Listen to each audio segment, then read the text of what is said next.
and critic where I try my best to stay relevant, and boss fights. Yeah, I don't know why I just brought that out of nowhere, but boss fights are what highlight the game, and they are what give us progression ahead of the game to make us feel more accomplished. And because we couldn't accomplish enough in real life. Alright, so I'm going to be doing top 3 best and worst boss fights. And I actually tried to do a top list before, but that failed with the Iron Ruins Everything. But who cares? Let's begin. Worthy opponent. Our battle will be legendary. So has anyone heard of Mike Tyson's Punch-Out? No one? Why? Is it because it's an old game? Alright. Mike Tyson's Punch-Out is a game I got on the Wii, but I really didn't own the Wii. The person before us bought the Mike Tyson's Punch-Out, and then when we got it, I actually played a lot out of that game. So,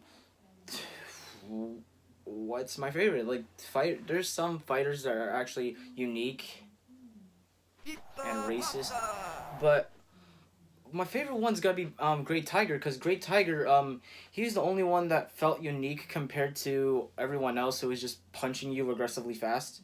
Well, Great Tiger, he's kind of had this technique with teleportation. Well, technically teleportation, although he just looks like he's running around in a circle.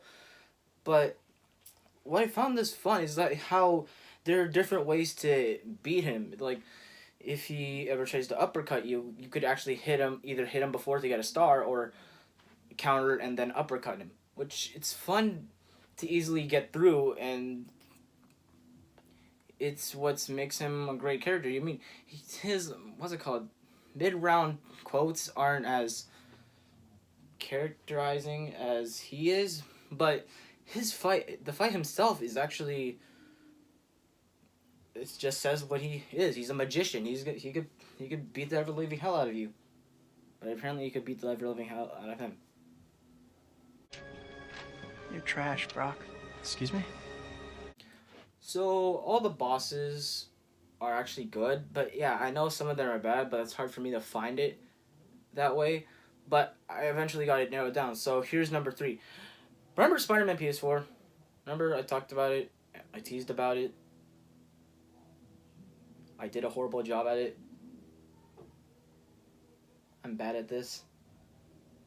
So yeah, shocker. Okay, other than kind of serving a purpose in the story, he actually gives an annoying chase, to be honest. Like, you could easily get to him half the time, but then if you're gonna do it again, it just goes from, oh, okay, I'm just gonna go catch you, alright, bro, to, oh shit, here we go again. Worthy opponent. Our battle will be legendary. So, the second best boss fight I would pick would be from Batman Arkham Origins, and I'm not gonna say the Deathstroke one, because I mean, yeah, I mean, everyone keeps saying it's a good boss fight, but I don't find it a good boss fight because of how many counters you have to pull off. Well, I mean, yeah, it's just mashing Y, but they're timed, and what's it called? Sometimes if you don't know that there's gonna be a second counter, which is basically a second phase, then it's just a facepalm to the head. And at the same time, you could cheese it with the grappling hook move. But who I will pick would be Bane, the first encounter, because I liked how it emphasized more on dodging and more on waiting for him for the right moment. And I actually liked how the big reveal was that he had some kind of machine on him, because he only wore was a leather coat, and then when he takes off the leather coat,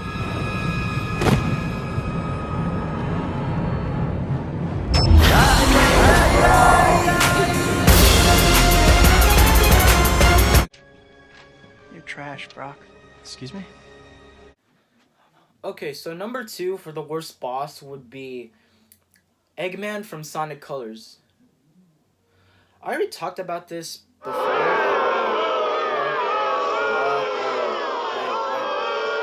I think I messed up.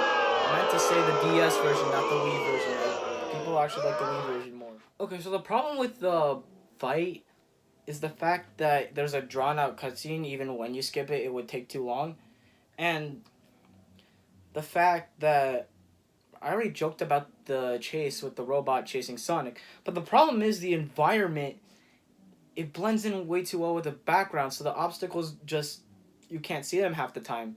And you need to collect rings in order to, survive the fight that's actually going to be happening. And the fight itself is just a big old meh.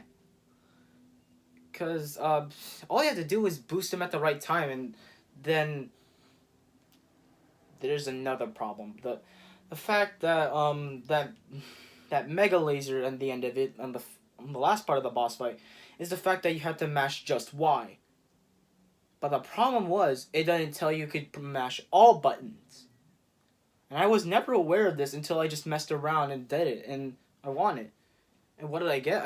As I said, 2 minutes of credits. I think it was 5 minutes actually, but yeah, looking back at it, it was a terrible boss fight, and I could have gotten the Wii version. But my Wii is gone. Okay, we're going to be talking about the worst boss first. I mean, yeah, I've been having a pattern where I would say the good, then the bad, then the good, then the bad. But now we're going to start with the bad, so we could get to the good. Make sense? You're trash, Brock. Excuse me? I love fighting games because I was introduced to it. And my favorite fighting game would be Street Fighter. And out of all the games, I would say that Street Fighter Alpha 3 is the worst. Mainly because the CPU is aggressive and spams a lot. And it feels like it knows more what it's doing than you actually are, because the controls are kind of, I don't know, I don't know how to say it. It's weird at times, but I might as well just say it. M. Bison. The final fight with M. Bison is garbage beyond belief. He does the equivalent of what all the other computers are doing. He spams a lot. This game has you already charge up your special attack, and M. Bison's special attack is OP. And even when you try to block it, it would still chip damage you beyond belief.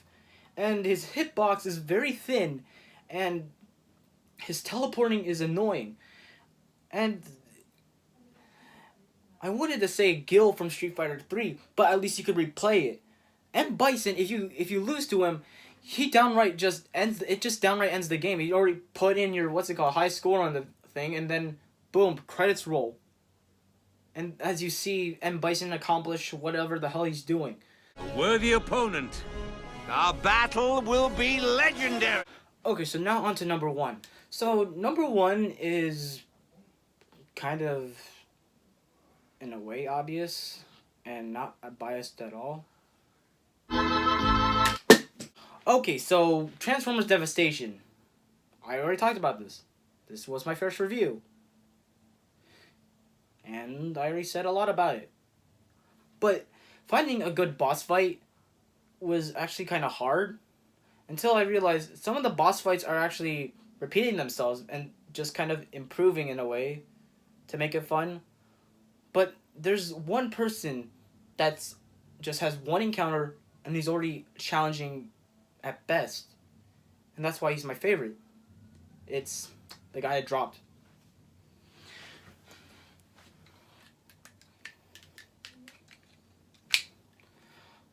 Shockwave. I'm gonna throw you again.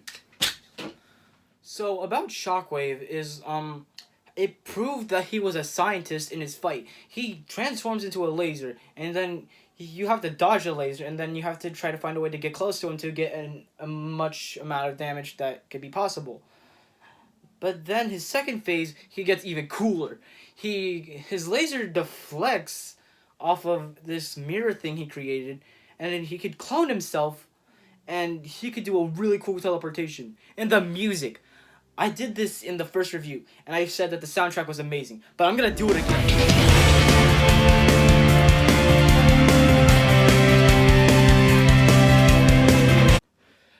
So that that was my list for the top 3 best and worst bosses. And if you are okay with my opinion, if you respect it, then go ahead and like and subscribe if I'm that desperate.